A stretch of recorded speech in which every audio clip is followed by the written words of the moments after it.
नमस्कार, आपके साथ मैं प्रदीप राज। डुगडुगी के प्राइम न्यूज में आपका स्वागत है। आइए बढ़ते हैं प्राइम खबरों की ओर।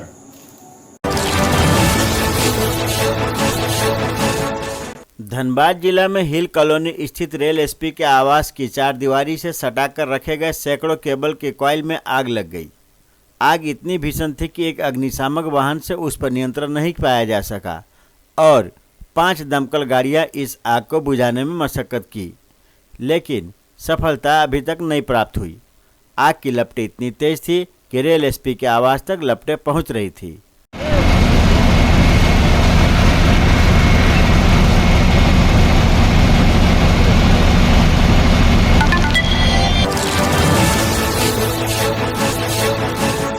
बीते दिन हरिद्वार साव चाईबासा में नक्सलियों द्वारा बिछाए गए लैंडमाइंस की चपेट में आने से शहीद हो गए थे।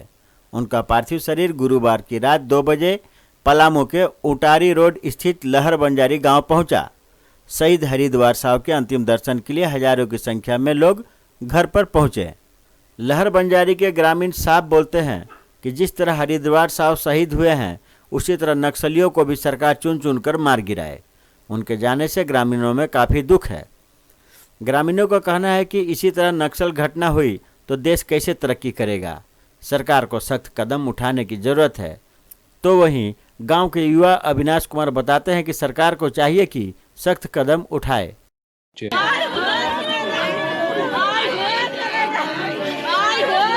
भागना हुआ, समझ गए। ये लड़का जो है कितना दुख से उलझ करके यहाँ के लोगों को बता सकते हैं कि कैसे कैसे वो वहाँ तक हासिल किया था। इसके विषय में हर आदमी जानता है। गरीब के लड़का की क्या कुछ नहीं है इस संसार के अंदर में। इस तरह से अगर किया जाएगा तो कैसे बच्चा लोग आगे तरक्की करेगा। आज इतनी दुख है कि बता नहीं सकते हैं। वैसी चाह रहे कि सरकार कार्रवाई करे और नक्सलवाद को खत्म करे। अगर आने वाली दिनों में ऐसे ही होते रहे तो इस सरकार के ऊपर से विश्वास हम लोग को उठ जाएगी। हम लोग की इच्छा यही है, पूरी चाह रहे हैं। हम लोग सभी देख सकते हैं, पब्लिक की जितने भी पब्लिक यहाँ है सभी की आंखों नम है और हम लोग सरकार से ही चाह रहे हैं कि जल्द से जल्द नक्सलवाद को खत्म करे, चाहे जैसे खत्म करे। झारखंड विधानसभा बजट सत्र के छठे दिन भी सदन के अंदर हंगामा जारी रहा। हंगामा कई मुद्दों को लेकर किया गया। निर्दलीय विधायक सरयू राय ने राज्य सरकार के बजट पर सवाल खड़ा करते हुए कहा कि इस बजट का आकार बहुत बड़ा है, लेकिन व्यावहारिकता की कमी है। सरयू राय ने कहा कि बजट आकर्षक है और बहुत बड़ा है, हालांकि इसमें व्यावहारिकता की कमी है। पिछले बजट की बात करते हुए प्रत्येक विभाग में 3.5% खर्च की गई है। कोरोना महामारी संक्रमण के खर्च को छोड़ दें तो सरकार औसतन अनुपात में 30% पूरे बजट का खर्च नहीं कर पाई, क्योंकि हमारे पास संसाधन और मैन पावर की कमी है। उन्होंने कहा कि 65,000 करोड़ से ज़्यादा का बजट नहीं होना चाहिए था। क्या कि बजट आकर्षक है। कोई एक शब्द में कहेगा कि कैसा है तो हम कहेंगे प्रशंसनीय है, मगर उसके अंदर जाने पर लगता है कि थोड़ी व्यावहारिकता की कमी है। एक तो बजट का आकार बहुत बड़ा बन गया है, इतना संसाधन नहीं जुटेगा इनसे अगले साल। इस बार का भी हमने बताया, मैंने सलाह दिया था कि इस वर्ष को आप योजना अवकाश वर्ष बनाइए। नहीं है, खर्च कितना है? 3% 5% विभागों में खर्च है। अगर आप औसत में कोरोना का और आपदा राहत का पैसा जो मिला है उसको छोड़ दीजिए तो ये सरकार 30% भी पैसा खर्च नहीं कर सकी है। तो हमारे खर्च करने की क्षमता नहीं है, हमारे पास हैंड नहीं है। हमारे पास जो हमारा डिलीवरी सिस्टम है, मास्टर है, डॉक्टर है, थानेदार, इंस्पेक्टर है, वहाँ हमारी मैन पावर की कमी है। पैसा वहाँ तक पहुँच नहीं पाता है क्योंकि पैसा आपके पास है नहीं। आप पैसा महत्वाकांक्षी योजनाओं में खर्च कर देते हैं और उसको अपनी उपलब्धि में गिनते हैं। तो जनता के पास जब पैसा पहुँचेगा तब जनता सशक्त होकर आपको और खर्च करेगी और आपको टैक्स के रूप में आएगा आपका। तो मेरा ही मानना था कि 65,000 करोड़ से ऊपर का ये बजट नहीं होना चाहिए। भारतीय जनता मजदूर ट्रेड यूनियन के समर्थन में कोयला खदान शिक्षक मोर्चा के बैनर तले ईसीएल अनुदानित स्कूलों के शिक्षकों ने शुक्रवार को अनुदान की राशि बढ़ाने की मांग पर सागतोड़िया स्थित ईसीएल मुख्यालय पर प्रदर्शन किया एवं धरने पर बैठ गए। सर्वप्रथम विभिन्न एरियाओं से आए शिक्षक डिचरगढ़ स्थित ईसीएल स्टेडियम में एकत्रित हुए। वहां से जुलूस के रूप में ईसीएल मुख्यालय पहुंचे, जहां उन्होंने ईसीएल अनुदानित बंद पड़े स्कूलों को चालू करने एवं स्कूलों की अनुदान की राशि बढ़ाने ताकि शिक्षकों का वेतन बढ़ सके, इसकी मांग पर प्रदर्शन किया। इस सिलसिले में शिक्षक मोर्चा के सचिव एच.के. पांडे ने कोल इंडिया के गाइडलाइन के मुताबिक राज्य सरकार जितना अपने शिक्षकों को देती है उतना वेतन की मांग की। उन्होंने कहा कि स्कूल प्रबंधन को कई बार कहा गया, लेकिन वो आंखें बंद किए हुए है। मात्र 5 से 7 हजार रुपये प्रति शिक्षक देकर काम की तीसरी कर दे रही है।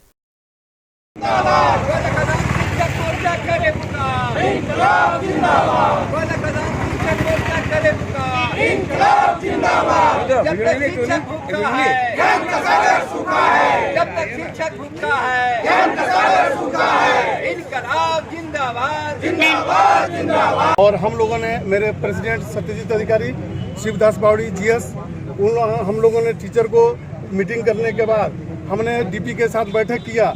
एक बार डीपी के साथ बैठक करने के बाद डीपी ने आश्वासन दिया कि जो 2019 में लेटर आया है हम आप लोग का सॉर्ट आउट कर देंगे।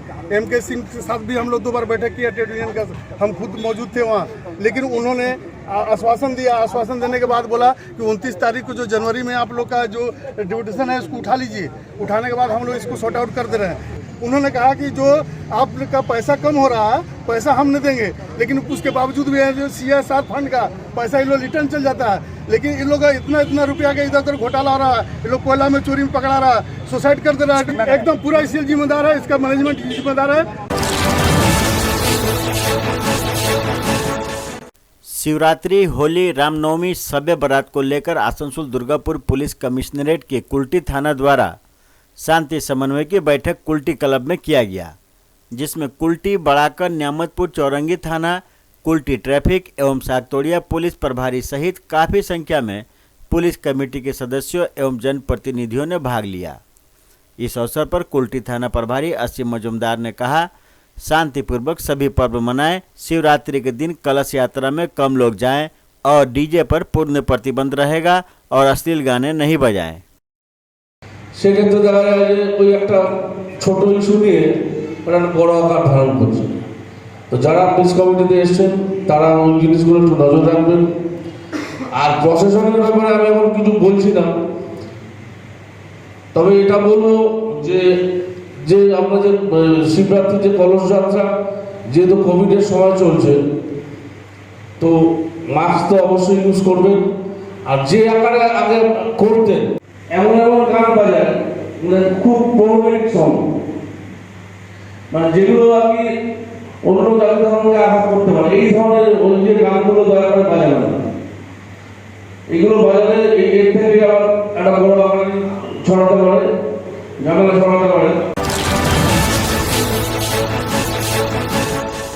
बोकारो जिले में पेटरवार थाना क्षेत्र का रजुआ पंचायत के लावागढ़ा आंगनबाड़ी केंद्र में पोलियो ड्रॉप पिलाने के महज 10 घंटे बाद ही एक बच्चे की मौत हो गई। परिजनों ने बताया कि आंगनबाड़ी सेविका उमा देवी के घर पर पोलियो टीकाकरण कार्यक्रम चल रहा था, जिसकी सूचना सहिया ने दी थी। सूचना मिलने के बाद गिरीश की पत्नी सोनाली कुमारी अपने 3 बच्चों को पेंटा वायरस का सेकेंड डोज दिलवाया था। साथ ही बच्चों को पोलियो का दवा भी पिलाई गई। परिजनों ने आरोप लगाया कि बच्चों को ANM कुमारी बबीता ने अपने सहयोगियों से टीका लगवाया था। टीकाकरण के 10 घंटे बाद नाक से खून निकलने लगा, उसके बाद बच्चे ने दम तोड़ दिया। परिजनों के अनुसार टीकाकरण से पहले बच्चा पूरी तरह से स्वस्थ था। वहीं बच्चे की मौत की सूचना पर पेटरवार BDO शैलेंद्र कुमार चौरसिया, चिकित्सा प्रभारी अलबेला करकेट्टा और पेटरवार पुलिस मौके पर पहुंचकर परिजनों से बात की। टीकाकरण में जो भी लोग शामिल थे सभी को कारण बताओ नोटिस जारी किया गया है।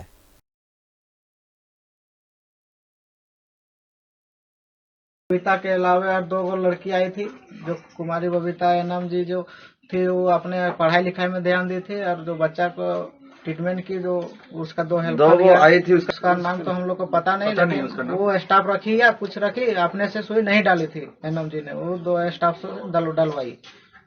सरकार को एक कड़ा कदम उठाना चाहिए कि ऐसा लापरवाही दोबारा ना हो।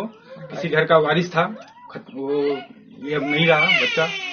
गनों के द्वारा टीकाकरण के दौरान लापरवाही का आरोप लगाया गया है, जिसके वजह से बच्चे की मृत्यु हुई है। तो इस आरोप के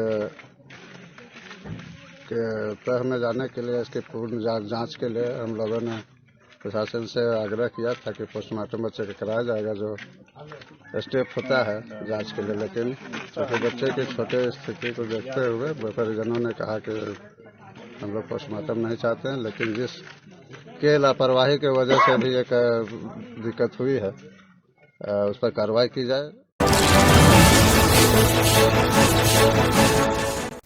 बड़ाकर में श्याम दीवाने परिवार की ओर से शहर के चौक बाजार स्थित गोपालका परिसर में श्याम वार्षिकोत्सव का रंगारंग कार्यक्रम का समापन शुक्रवार की देर रात हुआ। इस दौरान फरीदाबाद से पधारे भजन गायक अंश और वंश तथा बरेली के अंजलि द्विवेदी एवं स्थानीय बड़ाकर के भजन गायक शिवम पंसारी ने बाबा श्याम के भक्ति में कई भजन प्रस्तुत किए। भजनों को सुनने के लिए आए आसपास से काफी संख्या में महिला, पुरुष व बच्चे उपस्थित थे। धीरे धीरे जो बन गया दीवाना बोलो मरेगा, धीरे धीरे मेरा मैं दीवाना, धीरे धीरे मेरा मैं दीवाना, मस्ती में गाता रहता तेरा ही तराना, धीरे धीरे मेरा मैं दीवाना। कि वो गायक ही हो, हर बुलंदी गाता है, नीला लाख मेरी बात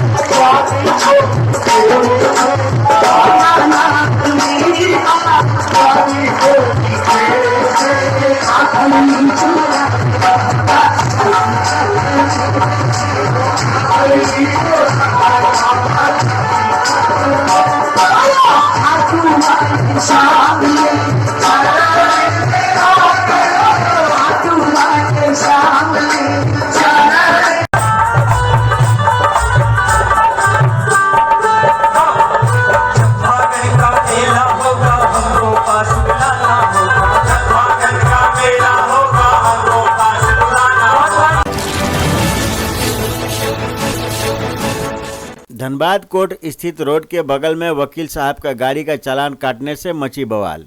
देखते ही देखते सैकड़ों की संख्या में वकील साहब जुट गए और वहीं पुलिस से तू-तू मैं करने लगे। अंत में पुलिस ने जो चालान काटा था वह वापस लेकर ऑफिस में जमा करने की बात कही। वहीं वकीलों का कहना था कि पार्किंग की व्यवस्था नहीं है, सड़क के किनारे खड़ा करने पर पुलिस जबरन चालान काट देती है। यह नज़ारा हर सप्ताह 10 दिन में देखने को मिलता है।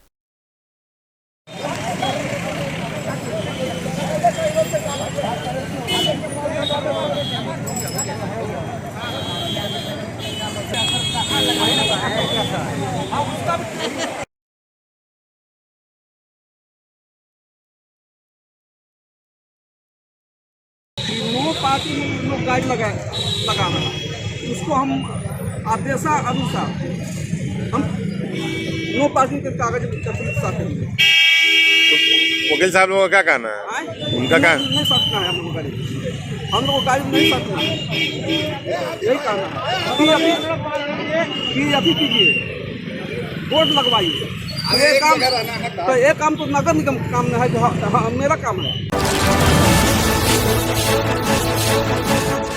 देवघर जिले के 5 थाना इलाके से 10 साइबर अपराधियों को पुलिस द्वारा गिरफ्तार किया गया है, जो फर्जी बैंक अधिकारी और कस्टम केयर अधिकारी बन KYC के नाम पर भोले भाले लोगों को अपनी बातों से झांसे में लेता था और उनसे OTP लेकर पैसे की ठगी करता था।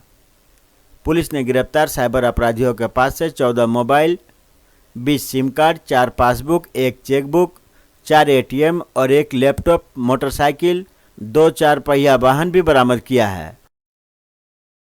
देवघर पुलिस के द्वारा करों, मार्गो मुंडा, पथरड्डा, मोहनपुर और जसीडीह थाना क्षेत्र में साइबर अपराध कर्मियों के विरुद्ध छापामारी की गई और इस छापामारी में कुल 10 साइबर अपराधी गिरफ्तार किए गए हैं। यह छापामारी 2 टीमों के द्वारा की गई। एक का नेतृत्व DYSP मंगल सिंह जामुदा, दूसरे का नेतृत्व DYSP नेहा बाला कर रही थी।